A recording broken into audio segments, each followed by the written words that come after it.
안녕하세요. 밴쿠버 리얼터 유니스입니다. 초저금리 시대 부동산에 미치는 영향과 앞으로의 부동산 전망, 제 관점에서 말씀드리려고 합니다. 먼저 현재 일어나고 있는 5가지 중요한 팩트부터 시작하겠습니다. 첫째, 지난주 모기지 대출 금리가 또다시 사상 최저치로 떨어졌습니다.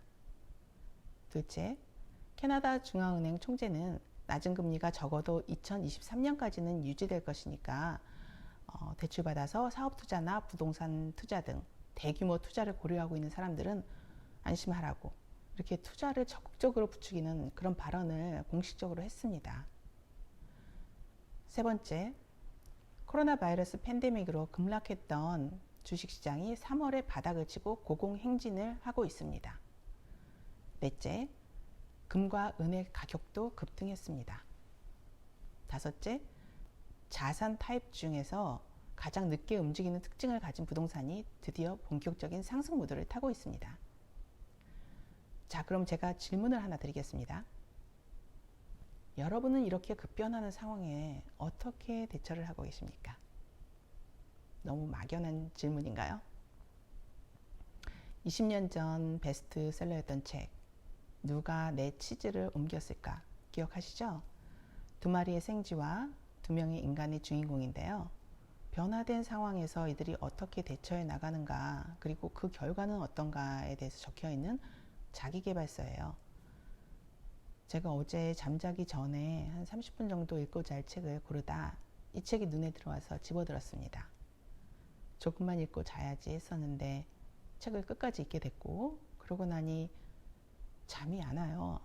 잠을 자기는커녕 정신이 떠렁떠렁해져서 생각하느라 밤을 거의 새웠습니다.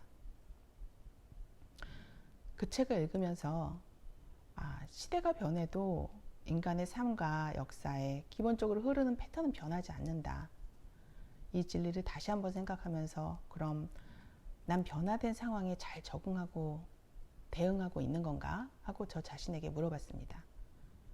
그래서 여러분께도 여쭤본 겁니다. 잘 대처하고 계시냐고요. 자, 그럼 제가 처음에 말씀드린 5가지 팩트로 다시 돌아가서요.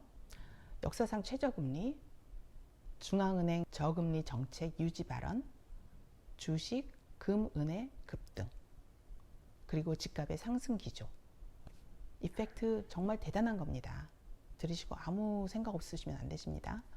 이렇게 극명하게 투자에 좋은 조건이 깔렸는데 그냥 두 손 놓고 그냥 계시면 안 되죠. 아시죠? 안 되는 거.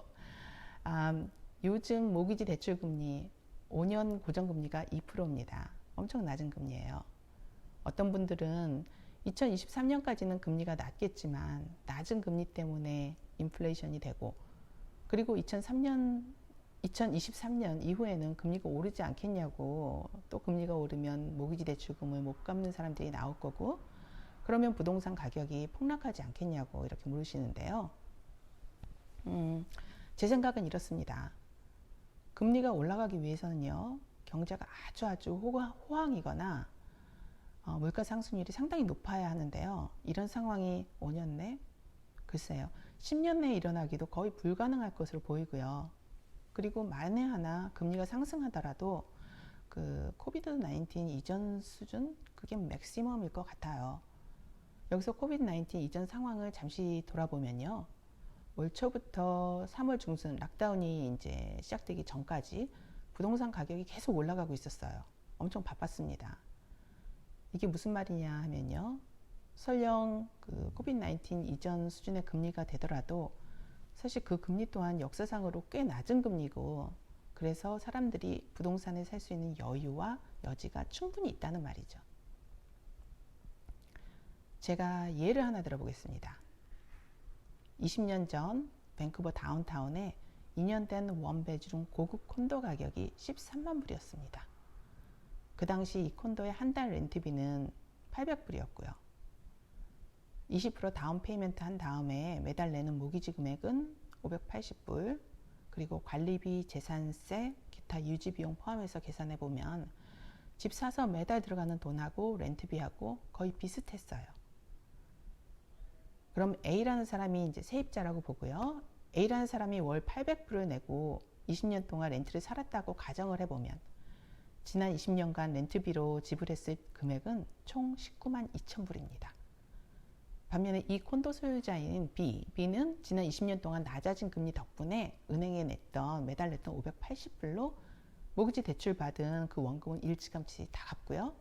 모기지 프리 콘도를 갖게 됐습니다. 이 콘도의 현 시세는 80만 불입니다. 20년 전에 13만 불 하던 콘도가 지금은 80만 불입니다.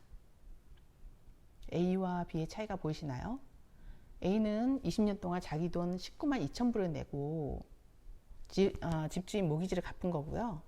그리고 B는 세입자에게 받은 렌트비로 자기 대출금을 전부 갚은 건 물론이고 집값이 올라서 80만 불이라는 거금의 콘도를 소유하고 있는 겁니다.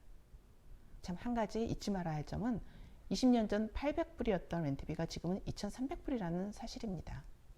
지난 20년 동안 렌트비가 거의 3배 올랐습니다.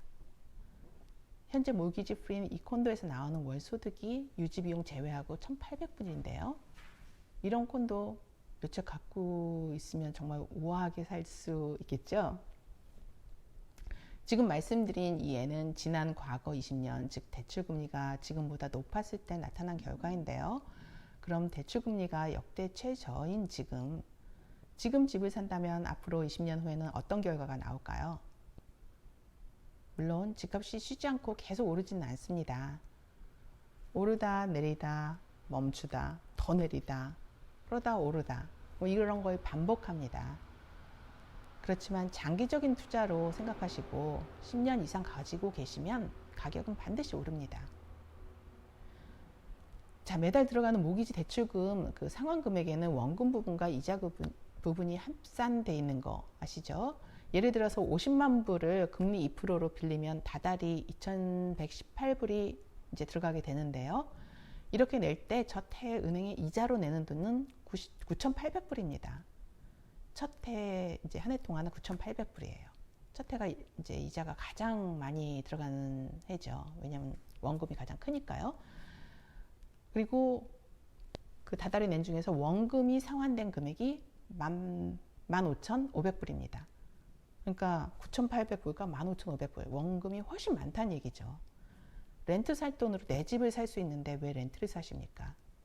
그리고 내 집이 이미 있으신 분들은 대출 받아서 집 산 후에 렌트를 주면 세입자가 내 대출금을 갚아주는데 당연히 살궁리를 하셔야죠. 렌트비가 내려갈 수 있다고요? 그럼요. 내려갈 수 있죠. 그렇지만 얼마나 내려갈까요?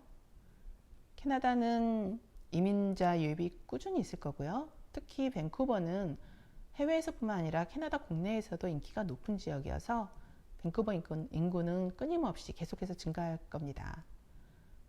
근데 그에 비해서 집을 지을 수 있는 땅은 제한이 돼 있으니까 집값이 안 오를 수가 없죠. 그냥 있어도 집값이 오르는 반에 정부가 돈을 이렇게 막 풀어대고 금리도 올리지 않는다고 장담하는 상황인데 안 오를 수가 없죠. 그래서 제 질문은 앞으로 부동산이 오를까요? 안 오를까요?가 아니라 얼마나 오를까요?입니다. 여러분, 다운 페이먼트 할 돈이 아직 없으신 분, 이분들은 열심히 일하셔서 종잣돈을 빨리 만드시는 게 급선무입니다.